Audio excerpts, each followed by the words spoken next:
Assalamu alaikum student mathematics 4024. Welcome to Maths Guru. I hope you all are fine. I am fine too. Alhamdulillah. In this video we will be solving some questions related to P1. देखो P1 का topic जो है ना वो काफ़ी अब broad हो गया है। ऐसा नहीं है कि मैं आपको बता सकता हूँ कि भाई P1 में जो है ना वो आप ये टॉपिक छोड़ सकते हो, क्योंकि काफ़ी सारी चीज़ें जो है ना वो अब पेपर वन में आने लग गई हैं। आपने देख लिया एवरीडे मैथ्स में जो परसेंटेजेस वाला पार्ट था वो भी आपके पास P1 में आ जाता है। उसके बाद ट्रिग्नोमेट्री भी जो है वो आपके पास थोड़ी बहुत P1 में आना शुरू हो गई है। ग्राफ ऑफ फंक्शंस भी आपके पास आ रहा है P1 में। क्वाड्रेटिक की वर्ड प्रॉब्लम भी आ रही है P1 में। तो काफ़ी सारी चीज़ें हैं जो आपके पास अब P1 में आना शुरू हो गई। तो इसका मतलब है कि P1 की प्रिपरेशन करने के लिए ना आपको पूरा सिलेबस कवर करना पड़ता है। ठीक है, साइन रूल कोसाइन रूल हो गया, ये आप जो है वो अब तक ये नहीं पूछा जाता P1 में। ठीक है, तो आप ये छोड़ सकते हो। आप जो है वो एवरीडे मैथ्स का एक टॉपिक है एक्सपोनेंशियल ग्रोथ और ठीक है कंपाउंड इंटरेस्ट, वो फिलहाल आप छोड़ सकते हो। इसके अलावा सारी चीज़ें जो है ना वो P1 में आना शुरू हो गई हैं। तो तुम्हें सारे टॉपिक्स P1 के लिए करने पड़ेंगे प्रैक्टिस। एक टॉपिक है सिमेट्री, ठीक है, एलसीएम एचसीएफ।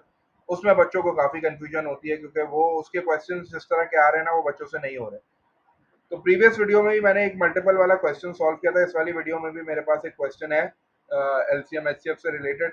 तो पहले थोड़ा सा सिमेट्री को देख लेते हैं। सिमेट्री के भी मैंने कुछ क्वेश्चंस लाइन अप किए हुए हैं। तो आई होप ये वीडियो तुम लोग के लिए हेल्पफुल होगी इंशाल्लाह। जल्दी से बस देख के इस वीडियो को जो है ना कॉन्सेप्ट को अपने रिफ्रेश कर लेना। बाकी अपनी प्रैक्टिस जो तुम कर रहे हो, ईयरली प्रैक्टिस जो चल रही है तुम्हारी, उसको कंटिन्यू रखो। अब ये है कि इंशाल्लाह आज तो तुम केमिस्ट्री पढ़ रहे हो, कल इंशाल्लाह आप मैथ्स पढ़ोगे। तो मैथ्स में फिर ये है कि काफ़ी कम टाइम होगा तुम्हारे पास। तो तुम अगर चाहो तो एक दो ईयरली सॉल्व करने के बाद जो है ना फिर अपना पूरा बैठ के जो है पीछे से रिवाइज करना।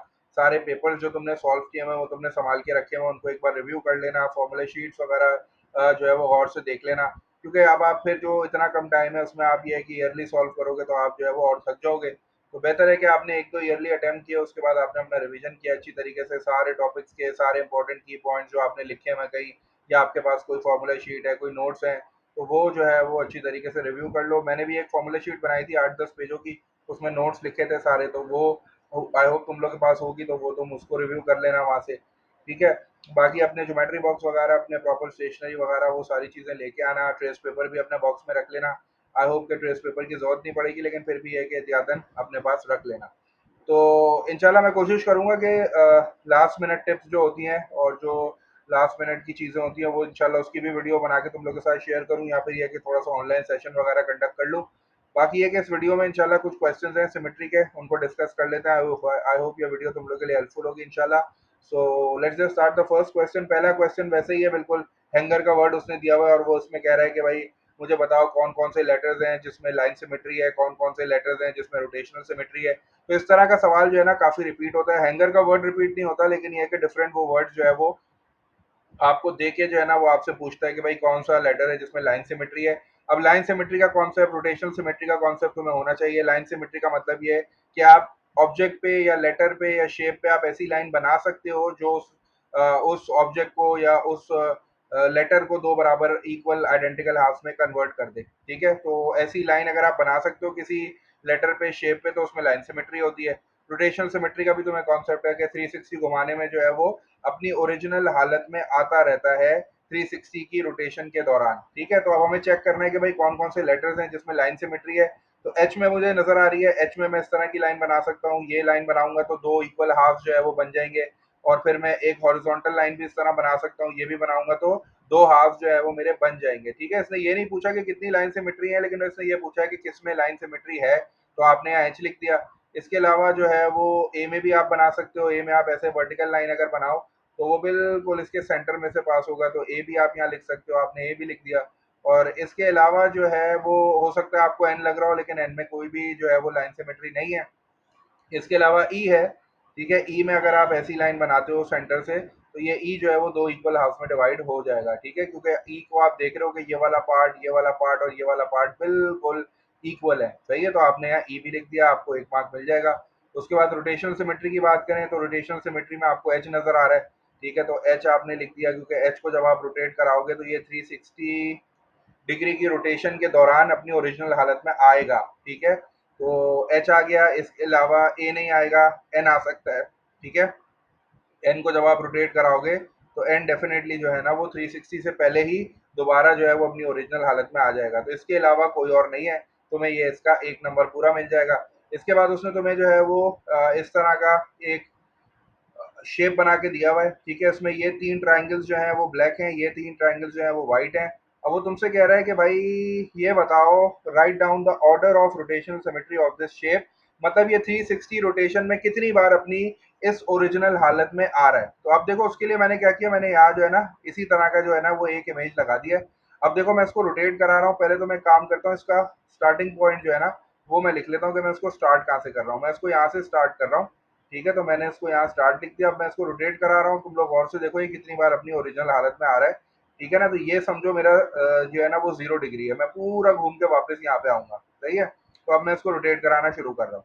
अब इसको गौर से देखना, अभी तो ये अपनी ओरिजिनल हालत में है ना, क्योंकि ये बिल्कुल एज इट इज है। अब मैं इसको रोटेट करा रहा हूँ, सही है। अब देखो मैंने इसको रोटेट कराया, ये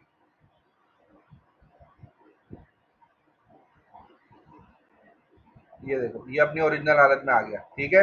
ये एक बार अपनी ओरिजिनल हालत में, ये देखो आ गया अपनी ओरिजिनल हालत में, ये अपनी एक बार ओरिजिनल हालत में आ गया। उसके बाद ये दूसरी बार अपनी ओरिजिनल हालत में आ गया, ठीक है। और ये तीसरी बार अपनी ओरिजिनल हालत में आ गया, और मैं घूम के वापस जो है वो अपने स्टार्टिंग पॉइंट पे आ गया हूँ। तो इसका मतलब ये हो गया कि ये जो है वो 3 बार अपनी ओरिजिनल हालत में आया है। तो इसका मतलब है कि इसका ऑर्डर जो है ना वो 3 हो गया, सही है। तो 360 रोटेट कराना होता है, जब मैं इसको 360 रोटेट कराऊंगा उसमें ये 3 बार अपनी ओरिजिनल हालत में आ जाएगा। और फिर ये गए, अब जब तुमने ये चीज समझ लिया ना, तो अब तुम पैटर्न को भी देख सकते हो। देखो ये ट्राइंगल है, जब ये घूमेगा तो ये इधर आ जाएगा, साइमल्टेनियसली उसी वक्त ये इधर आएगा, ये इधर आ जाएगा, तो एक बार तो ये आ जाएंगे। फिर ये वाला इधर आएगा, ये इधर जाएगा, तो 3 ट्राइंगल्स की वजह से ना इसमें ऑर्डर जो है ना वो 3 बन रहा है, सही है। तो अब तुम थोड़ा सा सोच के भी इसको कर सकते थे, वरना ये कि थोड़ा विजुअलाइजेशन के थ्रू जो है तुमने इसका ऑर्डर ऑफ रोटेशन सिमेट्री निकाल लिया। इसका ऑर्डर 3 है, मतलब ये कि ये 360 रोटेशन के बाद या उसके दौरान 3 बार अपनी ओरिजिनल हालत में आता है, सही है। चलो भाई अब आ जाओ नेक्स्ट क्वेश्चन पे। वो हमसे कह रहा है Samuel describes a special quadrilateral. Quadrilateral का मतलब है 4 साइडेड फिगर है, ठीक है। और उसके बारे में वो हमें हिंट दे रहा है, 2 हिंट दिए हैं उसने। उसने कहा है कि it has only one line of symmetry, उस क्वाड्रिलेटरल की सिर्फ एक लाइन ऑफ सिमेट्री है, और उसके जो डायगोनल्स है ना वो राइट एंगल्स पे कट करते हैं, मतलब क्रॉस करते हैं तो राइट एंगल्स बनते हैं। तो अब तुमने जल्दी जल्दी क्वाड्रिलेटरल्स को जो है ना वो सोचना शुरू किया। तुम्हारे पास है स्क्वायर है, तुम्हारे पास रेक्टेंगल है, तुम्हारे पास ट्रेपीजियम है, तुम्हारे पास पैरेललोग्राम है, तुम्हारे पास रोम्बस है। इन सब में लाइन ऑफ सिमेट्री जो है ना वो एक से ज्यादा है। ट्रेपीजियम में एक लाइन ऑफ सिमेट्री होती है, लेकिन उसके जो डायगोनल्स है वो क्रॉस नहीं करते राइट एंगल पे। तो मेरा दिमाग जो है वो सीधा एक ही चीज पे गया, ठीक है। मैंने इस तरह की एक चीज पढ़ी है जिसको हम कहते हैं काइट। तो वो इस तरह की नजर आती है, उसमें ये वाली 2 साइड्स जो है वो इक्वल होती हैं, ये वाली 2 साइड्स इक्वल होती हैं, और ये वाली 2 साइड्स इक्वल होती हैं, ठीक है। और इनके जो डायगोनल्स है ना वो राइट एंगल पे कट करते हैं। जब वो यहाँ से तुम एक डायगोनल बनाओगे इस तरह, और यहाँ से जब एक डायगोनल बनाओगे तो ये 90 डिग्री पे कट करते हैं डायगोनल्स, ठीक है। 90 डिग्री बनते हैं चारों। तो इसका मतलब है, और लाइन ऑफ सिमेट्री भी इसमें एक ही होगी। मैं अगर ऐसे डॉटेड लाइन बनाऊं तो ये लाइन ऑफ सिमेट्री हो जाएगी इसकी।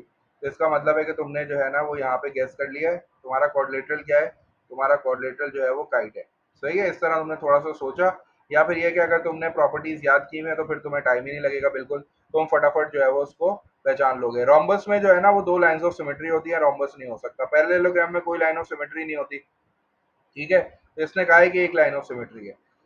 अच्छा अब ये वाला जो सवाल है अगला वाला, ये थोड़ा सा जो है ना वो एलसीएम वाला पार्ट है। अच्छा अब इसमें कह रहा है express as the product of prime factors, ठीक है। अच्छा ये जो है वो आपको पी और क्यू जो है वो प्राइम फैक्टर्स की फॉर्म में लिखे हुए नजर आ रहे हैं। Where n is a positive integer, आपसे कह रहा है the lowest common multiple LCM of p and q is this. और फिर हमसे कह रहा है कि ये जो आर है इसको एक्सप्रेस करो as the product of prime factors. पहले तो मैं काम करता हूँ कि ये जो पी इतनी मुश्किल तरीके से लिखा हुआ है ना इसको थोड़ा सा इजी कर देता हूँ।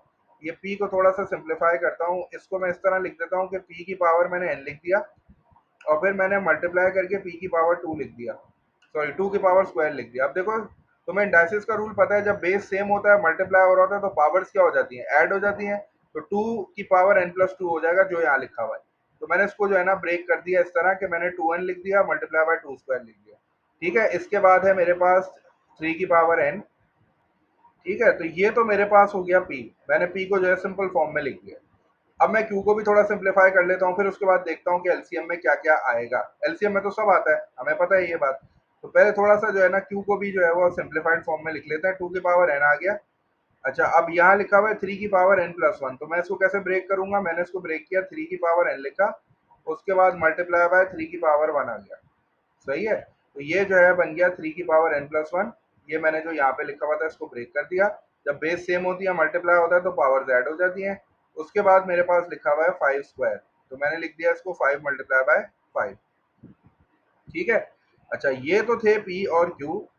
अब एलसीएम में तुम्हें पता है, एलसीएम में जो है ना वो कॉमन चीजें भी आती हैं और अनकॉमन भी आती हैं। कॉमन जो होगा वो भी आएगा और जो उसके अलावा है वो भी आएगा, तो एलसीएम में समझो सभी आ रहा होता है। तो एलसीएम में लिखा हुआ है टू की पावर एन और थ्री की पावर एन। एलसीएम में लिखा हुआ है टू की power n multiply by three की पावर एन, और उसके बाद इसने लिखा हुआ है आर। सही है। तो अब मैं आर की जगह पे जो है ना वो जितनी बाकी सारी चीजें हैं वो मैं सारी की सारी जो है ना वो आर की जगह पे लिखता हूँ, क्योंकि एलसीएम में आपको पता है you have to take all, LCM में सब आता है भाई, एलसीएम में हम कुछ भी नहीं छोड़ते। चलो अब आ जाओ, जरा पहले काम करते हैं, कैंसिल कर देते हैं। ये टू की पावर एन और ये टू की पावर एन तो आ चुका है, एन और ये थ्री की पावर एन भी आ चुका है। तो अब जो जो बचा है ना वो मैं यहाँ पे लिख रहा हूँ। तो मेरे पास टू स्क्वायर बचा है।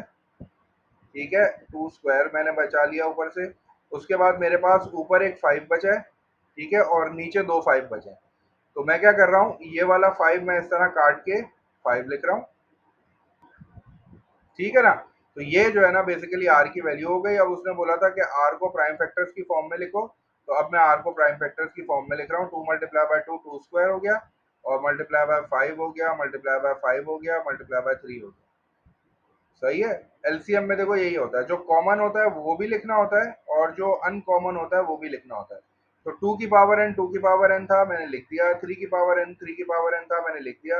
अब फाइव भी कॉमन था तो मैंने फाइव को इसीलिए एक बार लिखा है।